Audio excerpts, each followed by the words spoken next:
morning, students. He is teacher Morgana. Bom dia, alunos. Aqui é a professora Morgana.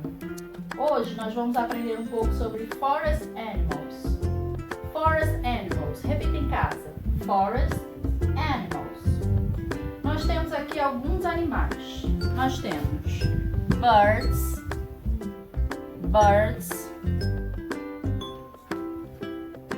butterflies, and monkey. Repita em casa. Birds, butterflies, and monkey. Ok? E nós temos algumas palavras. A palavra learn, que significa to get information or facts about something. Ter alguma informação ou fato sobre algo. A palavra teach, to give lessons about any subject.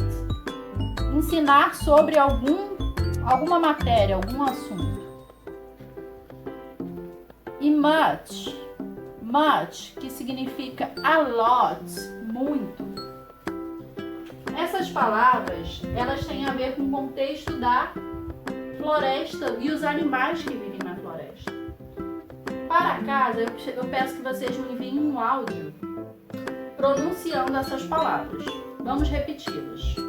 Birds, butterflies, monkey, learn, much and teach. Essas palavras são as palavras que vocês devem pronunciar por áudio e me enviar por WhatsApp para que eu corrija a pronúncia de vocês. Tá certo?